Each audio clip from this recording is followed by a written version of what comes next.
नमस्कार बच्चों, आज class 10th NCERT math session में आपका स्वागत है। आज हम द्विघात समीकरण का प्रश्नावली 4.3 का प्रश्न संख्या 1 को हल करने जा रहे हैं। प्रश्न हमारा है, यदि निम्नलिखित द्विघात समीकरणों के मूलों का अस्तित्व हो तो इन्हें पूर्ण वर्ग बनाने की विधि द्वारा ज्ञात करें। द्विघात समीकरण दिया हुआ है, यदि मूलों का अस्तित्व हो तो इन्हें पूर्ण वर्ग बनाने की विधि द्वारा ज्ञात करना है। मतलब कि हमें द्विघात समीकरण का मूल ज्ञात करना है, अर्थात x का मान ज्ञात करना है। यदि x का मान संभव हो तब आपके विचार में एक प्रश्न आ रहा होगा कि मूलों का अस्तित्व का मतलब क्या होगा। मूलों का अस्तित्व का मतलब कि हम जो x का मान निकालेंगे वह मूल कहलाएगा। जैसे यहाँ पर द्विघात समीकरण आपका दिया हुआ है 2x² - 7x + 3 = 0। इसमें आप x का जो मान निकालेंगे वह द्विघात समीकरण का मूल कहलाएगा। अब प्रश्न ये है कि यदि x का मान निकालना संभव हो तो ही आप x का मान निकालें, अर्थात मूलों का अस्तित्व हो, मतलब कि x का मान निकालना संभव हो तो ही आप पूर्ण वर्ग बनाने की विधि के द्वारा उस x का मान ज्ञात करें। तो सबसे पहले हम ये जानेंगे कि कैसे पता चलेगा कि इन समीकरणों का मूल का अस्तित्व है या नहीं। इसके लिए हमें प्रत्येक समीकरण का विवेचक अर्थात विविक्तर का मान निकालना पड़ेगा, जिसे इंग्लिश में डिस्क्रिमिनेंट कहते हैं। तो इंट्रोडक्शन में हमने आपको बताया है कि द्विघात समीकरण दिया रहे तो उसका विवेचक कैसे निकाला जाता है। जैसे आप मान लो कि ये द्विघात समीकरण है, तो इसका विवेचक अर्थात d का मान जो होता है b² - 4ac होता है। इस सूत्र की सहायता से हम इस द्विघात समीकरण का विवेचक निकालेंगे।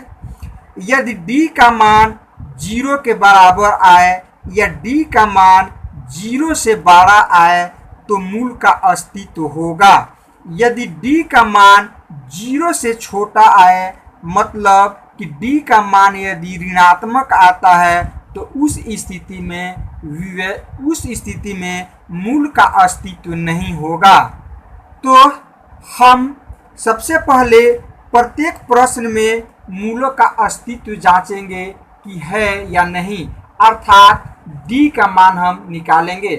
तो अब हम एक एक प्रश्न को हल करते हैं। पहला प्रश्न है हमारा 2x² - 7x + 3 = 0। अब इस द्विघात समीकरण की तुलना हम इस मानक रूप से करते हैं ax² + bx + c = 0 से करते हैं। तो यहाँ पर हम आगे बढ़ते हैं, लिखेंगे दी गई समीकरण की तुलना ax² + bx + c = 0 से करने पर अब आप देखो एक जगह पर 2 है,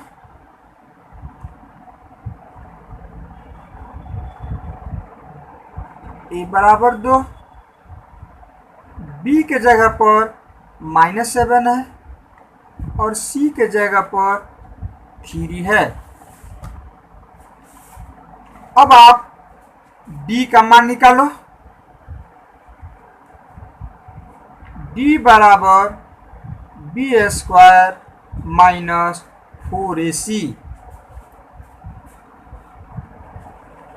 बी के जगह पर -7 है, बी के जगह पर -7 स्क्वायर, तो ब्रैकेट लगाएंगे यहाँ पर 4a, चूंकि 4a और c तीनों के बीच गुना है तो 4 गुना a, a के जगह पर 2 गुना c का मान 3 है। अब आप ब्रैकेट हटाओ तो -7 का स्क्वायर करेंगे तो माइनस प्लस, और 7 में 7 से मल्टीप्लाई करेंगे तो 7 7 49 माइनस 4 दूनी 8 और 8 तिहाई 4 दूनी 8 8 तिहाई 24, 49 में से 24 घटाओगे ये हो जाएगा 25। अब आप देख रहे हो कि ये 25 जो है 0 से बड़ा है, अर्थात मूल का अस्तित्व होगा। तो यहाँ पर आप लिख देंगे चूंकि d ग्रेटर देन 0, मतलब इस d का मान जो हमने 25 लाया है वो 0 से बड़ा है, तो d ग्रेटर देन 0, अतः मूल का अस्तित्व है, अर्थात हम x का मान ज्ञात कर सकते हैं। अब हम कंफर्म हो गए कि अब हम इस द्विघात समीकरण का x का मान हम ज्ञात कर सकते हैं। तो इसे पूर्ण वर्ग बनाने की विधि द्वारा ज्ञात करना है। इसके लिए हम वर्किंग रूल अपनाएंगे। 3 स्टेप है, यहाँ पर हम वर्किंग रूल आपको समझा रहे हैं।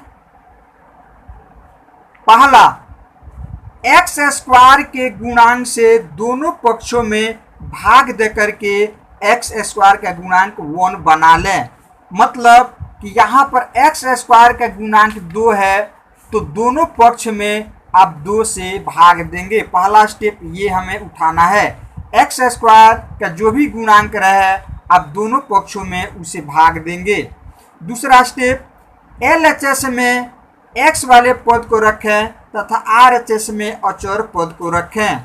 मतलब कि भाग देने पर x वाला जो पद है उसे बराबर के LHS में रखना है और बिना x वाला जैसे यहाँ पर 3 है उसे बराबर के दूसरे साइड में भेज देंगे। दूसरा स्टेप हो गया।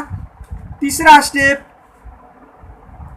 1/2 गुने x का गुणांक का होल स्क्वायर निकाल करके दोनों पक्षों में जोड़ें।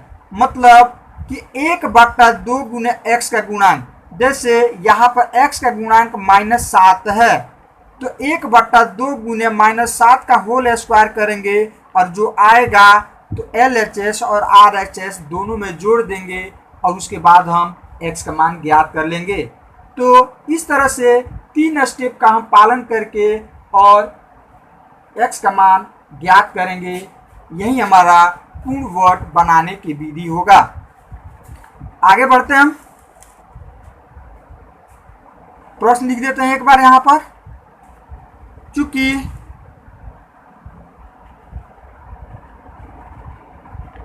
(2x² - 7x + 3 = 0, वर्किंग रूल के हिसाब से हमें x² का गुणांक 2 है तो 2 से हमें दोनों पक्ष में भाग देना है।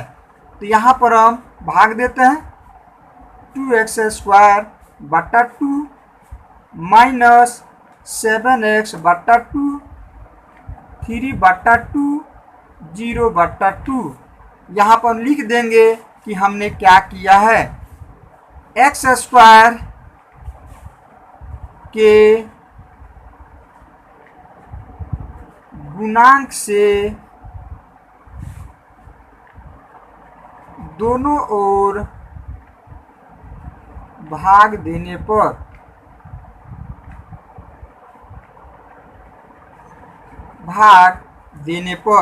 अब जो कटने वाला है उसे आप आसानी से काट देंगे। 2 से 2 कट जाएगा, इधर कुछ कटने वाला नहीं है। जो बचेगा उसको लिखते हैं x² - 7/2 2x प्लस 3/2, 0 में 2 से भाग देंगे 0 बचेगा। अब दूसरा स्टेप हमारा वर्किंग रूल का कहता है कि LHS में x वाले पद को रखें तथा RHS में अचर पद को रखें, अर्थात ये x वाला पद हो गया, इसे हम बराबर के इस साइड में रखेंगे और प्लस 3/2 को RHS में ले जाएंगे। इधर बच गया x² माइनस 7/2x बराबर, ये उधर जाएगा माइनस 3/2 हो गया। अब हमारा थर्ड स्टेप कहता है कि 1/2 गुना x का गुणांक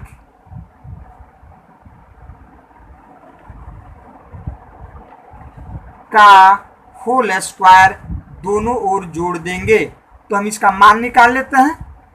1/2 गुना x का गुणांक, यहाँ पर आप देख रहे हैं कि -7/2 है, -7/2 का होल स्क्वायर।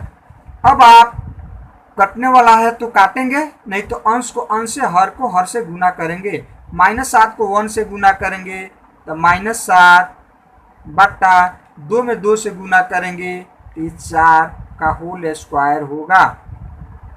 अब आप ब्रैकेट हटाओगे तो माइनस माइनस प्लस, 7 में 7 से गुना करोगे 49 होगा, और 2 दूनी 4, 4 चौके 16 होगा। इस तरह से इसको हमें दोनों ओर जोड़ना है, तो लिख देते हैं बराबर 49/16 को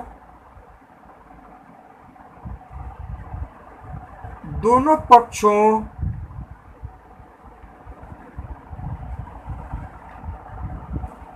में जोड़ने पर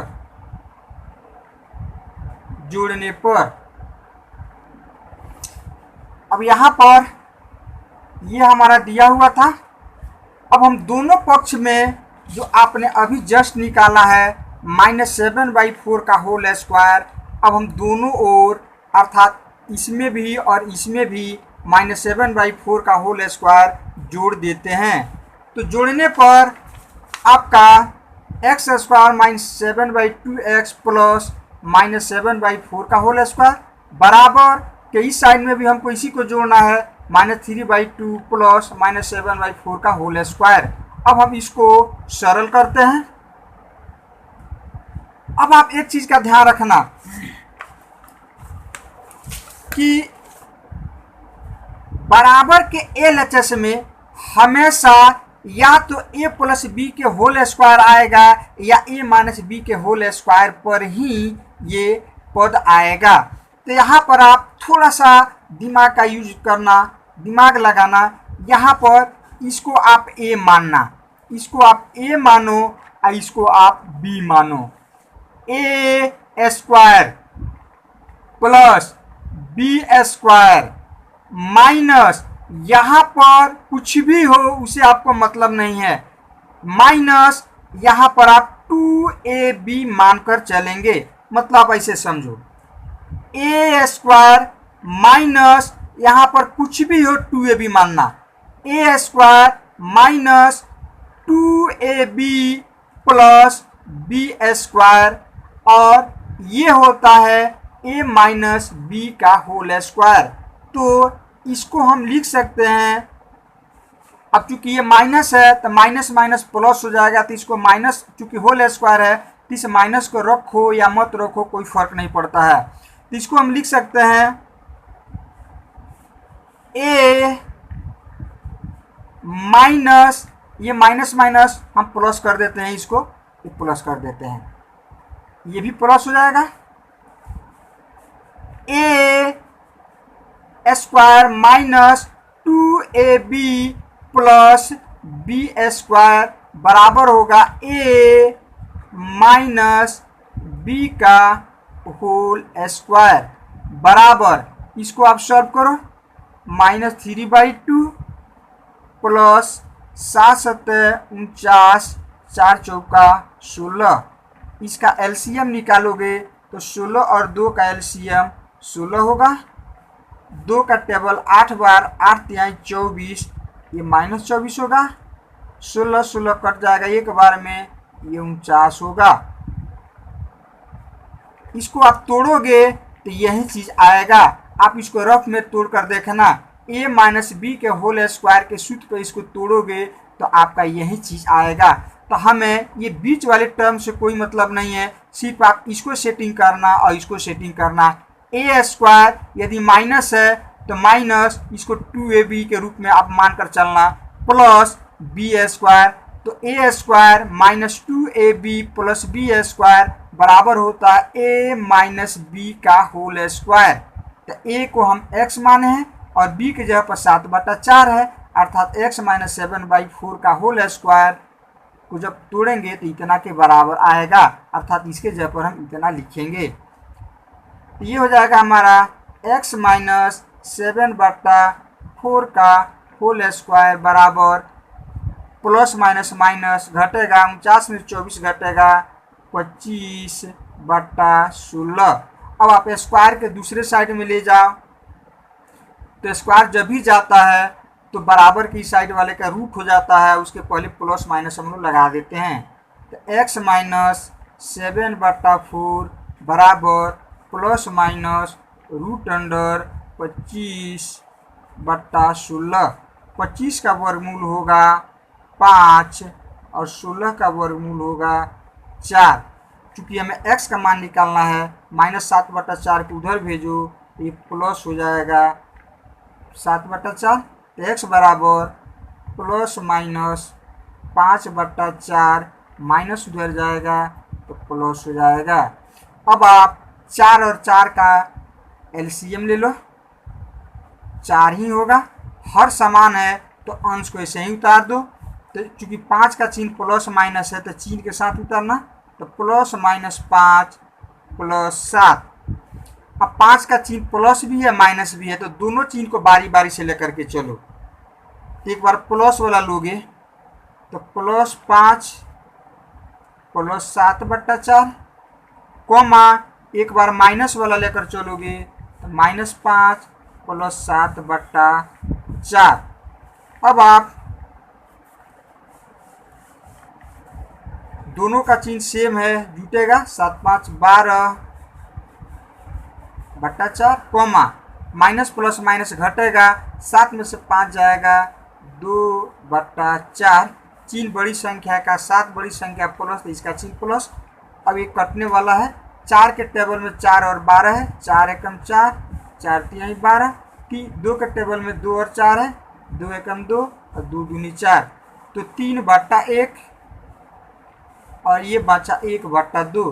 क्योंकि हर का 1 नहीं लिखा जाता है तो इसको हम 3,1/2 लिखेंगे। इस तरह से x का 2 ठो मान प्राप्त हुआ, एक 3 और दूसरा 1/2। चूँकि द्विघात समीकरण में x का 2 ठो मान आता है और ये दोनों मान आपका आ गया, यही हमारा मूल कहलाता है या मूल कहलाएगा। तो यहाँ पर हम लिख देंगे अभीष्ट मूल बराबर 3,1/2। x का जो मान प्राप्त होता है उसी को हम लोग मूल कहते हैं। आई होप आपको समझ में आ गया होगा। सिर्फ आपको इस यहाँ पर जो है, यहाँ पर जो आएगा उस पर आपको फोकस करना है। LHS में हमेशा या तो a माइनस बी का होल स्क्वायर आएगा और नहीं तो a प्लस बी का होल स्क्वायर आएगा। तो आपको सिर्फ इस पद पर और इस पद पर ध्यान देना है। यहाँ माइनस था तो हमने माइनस हटा करके प्लस कर दिया, इसलिए कि माइनस है, इसका होल स्क्वायर है तो माइनस माइनस प्लस हो जाएगा, तो इसका भी माइनस माइनस प्लस हो जाएगा। इसमें कोई कन्फ्यूजन नहीं होना चाहिए। तो ये a square minus 2ab plus B square, तो a माइनस बी का होल स्क्वायर, इसको आप तोड़ेंगे यही चीज़ आएगा। यदि कोई प्रॉब्लम हो तो आप कमेंट में लिख सकते हैं। नेक्स्ट प्रश्न हमारा है तीसरा, दूसरा आप स्वयं करके देखेंगे। अब हम ax² plus bx plus c बराबर 0 से तुलना करेंगे। यहाँ a बराबर 4, b के जगह पर है 4√3 और c बराबर 3 है। अब मूल का अस्तित्व है कि नहीं, इसके लिए हमें d का मान निकालना है। d बराबर b² माइनस 4ac, सबका मान बैठाते हैं। b का मान हो गया 4√3 स्क्वायर है माइनस 4 गुना a के जगह पर 4 है गुना c की जगह पर 3 है। यहाँ पर आप लिख देंगे दी गई समीकरण की तुलना ax² plus bx plus c बराबर 0 से करने पर। आप इन चीज़ों को लिखते रहेंगे। अब हम ब्रैकेट हटाते हैं। यहाँ पर गुना का चिन्ह छुपा हुआ है, इसका भी स्क्वायर होगा, इसका भी स्क्वायर होगा। ब्रैकेट हटाएंगे तो 4 का स्क्वायर हो जाएगा 16, इसका स्क्वायर करेंगे तो स्क्वायर से रूट हट जाएगा 3, 4 चौका 16, 16 तिया 48, 16 के ये भी 48 होगा माइनस 48 बराबर 0, अर्थात b का मान 0 आ गया तो मूल का अस्तित्व है। d का मान जब माइनस में आएगा तो मूल का अस्तित्व नहीं होगा। तो लिख देते हैं क्योंकि d बराबर 0, अतः दत्त समीकरण के मूल का अस्तित्व है।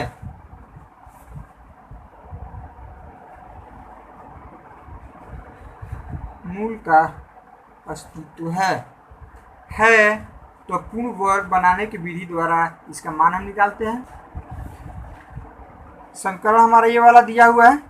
वर्किंग रूल के हिसाब से x² का गुणांक 4 है तो 4 से हम दोनों पक्ष में भाग देते हैं। 4x² बटा 4, 4√3x बटा 4, 3 बटा 4 बराबर 0 बटा 4। यहाँ पर लिख देंगे कि दोनों पक्षों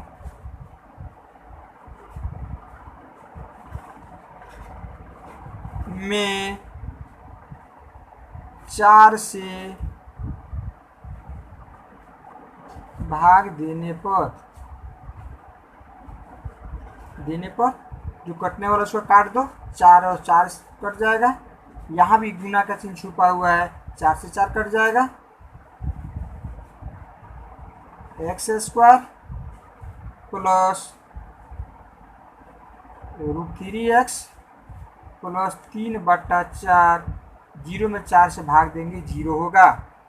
वर्किंग रूल के हिसाब से दूसरा स्टेप हमारा होगा कि अचर को आप बराबर के दूसरे साइड में भेजो, तो प्लस 3 बटा 4 को उधर भेज देंगे। x² प्लस √3x बराबर -3 बटा 4। तीसरा स्टेप में हमें 1 बटा 2 गुना x का गुणांक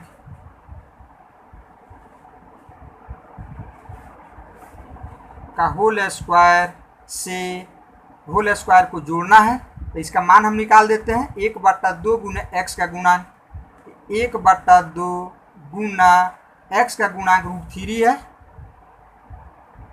का होल स्क्वायर बराबर, यहाँ पर 1 छुपा हुआ है, √3 से 1 में गुना करोगे √3 और 2 में 1 से गुना करोगे 2 का होल स्क्वायर। हमें दोनों ओर जोड़ना है तो यहाँ पर लिख देते हैं √3/2 का होल स्क्वायर दोनों पक्षों में जोड़ने पर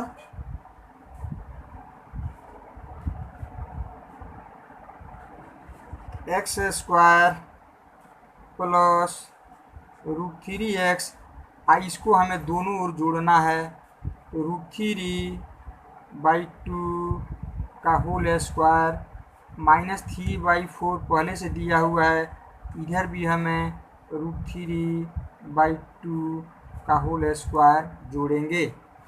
आपको हमने बताया है कि इसको आप a मानेंगे, इसको b मानेंगे। a स्क्वायर प्लस यहाँ पर 100% 2ab ही होगा, a square plus 2ab plus b square, इसका होगा a प्लस b का होल स्क्वायर। मतलब इसको हम इतना लिख सकते हैं, इसको आप तोड़ेंगे तो सेम यही चीज़ आएगा। इसको आप a मानेंगे और इसको आप b मानेंगे, a square plus b square plus यहाँ पर 2ab ही आएगा। इसको तोड़ेंगे तो इतना ही आएगा। ये हो जाएगा a प्लस b का होल स्क्वायर। इधर आते हैं -3/4। अब आप इसका ब्रैकेट हटाएं, इसका ब्रैकेट नहीं हटाएंगे, इधर वाली का r जिसका होल स्क्वायर है इसका ब्रैकेट आप हटाएंगे तो ब्रैकेट हटाएंगे तो इसका भी स्क्वायर होगा, इसका भी स्क्वायर होगा। इसका स्क्वायर करेंगे तो स्क्वायर से रूट हट जाएगा 3 और 2 का स्क्वायर 4, माइनस प्लस माइनस घटेगा, बराबर संख्या में से बराबर संख्या घटेगा तो 0 होगा, अर्थात ये कट जाएगा। अब हम स्क्वायर को उधर भेजेंगे तो 0 का रूट तो 0 ही होगा। इसको आप ऐसे भी लिख सकते हैं, क्योंकि होल स्क्वायर है इसको हम 2 भाग में कर देते हैं, x प्लस 3/2 गुना x प्लस √3/2 बराबर 0। a प्लस बी गुने a प्लस बी का होल स्क्वायर, किसी भी संख्या का जैसे a का स्क्वायर है तो इसको हम a गुने a लिख सकते हैं। तो इसका स्क्वायर है तो इतना गुने इतना बराबर 0 है तो 0 हम लिखेंगे। अब एक बार इतना बराबर 0 लेकर चलें और एक बार इतना बराबर 0 लेकर चलें, x का 2 मान आएगा, दोनों सेम ही आएगा। तो यहाँ पर लिखते हैं यदि x प्लस √3/2 बराबर 0 तो प्लस √3/2 उधर जाकर माइनस हो जाएगा। फिर हम इसको आगे लेकर बढ़ते हैं, यदि x प्लस √3/2 बराबर 0 प्लस √3/2 उधर जाकर के माइनस होगा तो माइनस √3/2। मतलब b का मान जब 0 है तो x का दोनों मान समान आता है। इसकी चर्चा हम नेक्स्ट एक्सरसाइज में करेंगे। तो इस तरह से x का दोनों मान समान आएगा, वो है -√3/2 और -3/2। तो लिखेंगे यहाँ पर अभीष्ट मूल बराबर -√3/2, -√3/2। तो इस तरह से हमने 2 प्रश्न हल किया। 2 प्रश्न आप स्वयं बनाएंगे। यदि आपको कहीं प्रॉब्लम होता है तो आप कमेंट करेंगे, और ये वीडियो अच्छा लगे तो प्लीज़ लाइक करें, सब्सक्राइब करें और अपने दोस्तों को शेयर करें, ताकि वो भी इसे आसानी से समझ करके और अपना सीख सके, हल कर सके। धन्यवाद।